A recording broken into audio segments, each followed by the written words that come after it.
Hello everyone, I'm Varu Rana. I hope you guys are doing well and preparing well for our upcoming exams.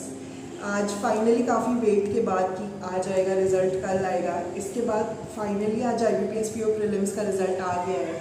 I hope आप सभी लोगों ने अपना result check कर लिया होगा और जिन भी लोगों का एग्ज़ाम क्लियर हुआ है उनको मैनी मैनी कॉन्ग्रेचुलेशंस। और अब आने वाले 12-13 दिन आपके लिए काफ़ी क्रूशियल होने वाले हैं। तो आपने अभी तक होपफुली आपने अपनी प्रिपरेशन पहले से स्टार्ट रखी हुई होगी।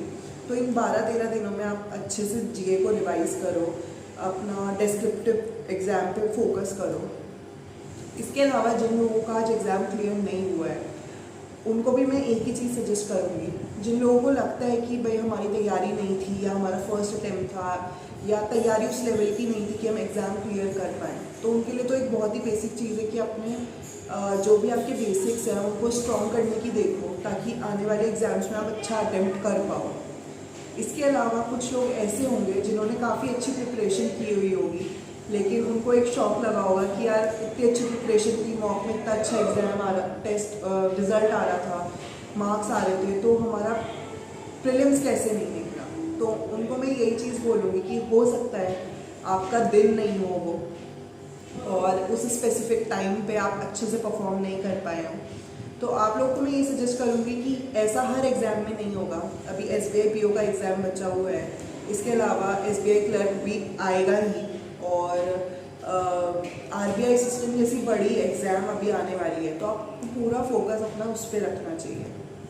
अब बात करें कि मेरा क्या रिज़ल्ट रहा, तो आप में से बहुत लोगों ने मेरी सेल्फ गिवन एनालिसिस की वीडियो देखी होगी। आप लोग को पता होगा कि मेरा 62 अटैम्प्ट था, और बट इस बार मैं बिल्कुल भी श्योर नहीं थी कि कैसे होगा नहीं होगा, क्योंकि कहीं ना कहीं मुझे ऐसा लगा था कि शायद मेरी एक्यूरेसी कहीं गई होगी इंग्लिश में इस बार।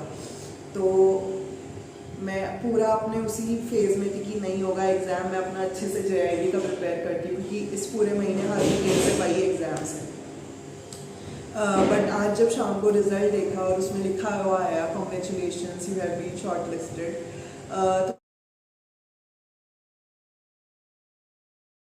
तो काफ़ी अच्छा लगा, बट कहीं ना कहीं डर भी लगा कि अब कैसे होगा 12-13 दिन में, कैसे मेंस की प्रिपरेशन होगी।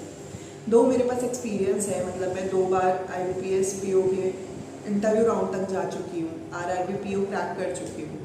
तो मेरा जो पर्सनल एक्सपीरियंस है उसमें मुझे लगता है कि एक GA काफ़ी क्रूशियल रोल प्ले करता है, क्योंकि एक मतलब मैथ्स और रीजनिंग का अगर आप देखोगे तो बहुत कम लोग हैं जो बहुत मतलब एक्सेप्शनल स्कोर कर पाते हैं 20 के ऊपर, 20, 22, 25 के ऊपर।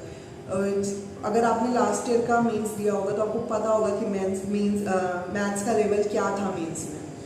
तो कहीं ना कहीं जो एक अच्छे स्कोर बनते हैं वो 2-3 सेक्शन से ही बनते हैं। एक होता है आपका GA का, एक इंग्लिश का और एक डिस्क्रिप्टिव आपका, अगर आपके सारे सेक्शनल निकल जाते हैं तो GA के लिए तो मैं पर्सनली जो मैं अभी तक यूज़ करती हूँ हर एग्ज़ाम के लिए, और जो मैंने पहले भी प्रीवियसली भी अपने एग्ज़ाम्स के टाइम पे यूज़ किया है, वो था अफेयर्स क्लाउड। मैं हमेशा से उसका क्वेश्चन आंसर का PDF पढ़ती थी, क्योंकि एक तो उसमें हमें क्वेश्चन आंसर के साथ साथ एक उसमें पूरी थ्योरी भी मिलती है, मतलब उसके बारे में कि क्वेश्चन के बारे में पूरी डिटेल भी मिलती है। तो मुझे वो थोड़ा इजी लगता है पढ़ने में, तो इसलिए मैं क्वेश्चन आंसर PDF को पढ़ती हूँ। अगर आप लोग को लगता है कि आपको हेल्प कर सकते हैं ये 12-13 दिन में, क्योंकि मैं सजेस्ट करूँगी कि IBPS PO का देखते हुए, PO और मेंस का लास्ट ईयर का और अभी का भी देखते हुए, कि रीसेंट मंथ से वो काफ़ी पूछता है। जैसे अगर नवंबर में एग्जाम है तो अक्टूबर सितंबर के आपको क्वेश्चन बहुत देखने को मिलेंगे। तो कम से कम इन 2 महीने का आप अच्छे से डिटेल्स पढ़ के जाओ। तो अगर आप इंटरेस्टेड हो तो मैं उसका लिंक डिस्क्रिप्शन में डाल दूँगी, आप वहाँ से चेक कर सकते हो। इसके अलावा बात करें इंग्लिश के लिए आपको कहीं ना कहीं रीडिंग बहुत इंपॉर्टेंट रोल प्ले करेगा। आप जितनी ज़्यादा से ज़्यादा रीडिंग हो सकती है उसमें वो करो, उसको वो कैप को समझने की कोशिश करो, वो आपको एग्जामिनेशन हॉल में काफ़ी हेल्प करेगा। इसके बाद करें जो एक गेम चेंजर होता है वो होता है डिस्क्रिप्टिव एग्जाम। डिस्क्रिप्टिव में हम लोग सोचते हैं कि ठीक है कर लेंगे, हो ही जाएगा, इससे और एप्लीकेशन तो लिखनी है लिख देंगे, लेकिन वहाँ का जो एग्जामिनेशन हॉल का जो माहौल होता है उसमें एकदम आधे घंटे में सोच पाना कि हमें कितना कंटेंट लिखना है, उस पर वर्ड लिमिट सोचना, वर्ड लिमिट के बेसिस पे हमें मार्क्स भी मिलते हैं, वो सब सोचना, और ऊपर से एग्ज़ाम का इंटरफेस, उसके लिए मुझे लगता है कि हमें थोड़ा प्रैक्टिस की ज़रूरत होगी। इसके लिए मैं अभी गाइडली की ऐप स्क्रॉल कर रही थी, तो मुझे उस पर दिखा कि डिस्क्रिप्टिव के लिए भी उन्होंने कोर्स निकाला हुआ है। उसमें आई थिंक 30 मॉक टेस्ट है। उसमें आपको जो भी आप ऐसे एप्लीकेशन लिखोगे उसके बेसिस पे आपको डिटेल एनालिसिस मिलेगा, आपको मार्क्स मिलेंगे। तो आई थिंक वो एक काफ़ी अच्छा प्लेटफॉर्म है जहाँ पे आप अपना डिस्क्रिप्टिव के लिए प्रिपेयर कर सकते हो। इसके अलावा आपको नए नए टॉपिक्स भी पता चलेंगे, तो आप एक वैरायटी ऑफ टॉपिक्स के बारे में जान पाओगे, समझ पाओगे, जो आपको एग्जामिनेशन हॉल में बहुत हेल्प करेगा।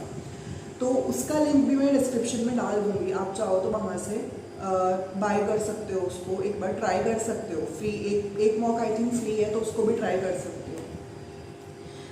इसके अलावा मैं जिस भी तरह से अभी 10-12 दिन में कैसे प्रिपेयर करती हूँ, मैं अभी अपनी स्ट्रैटेजी सोचती हूँ अभी रात को बैठ के।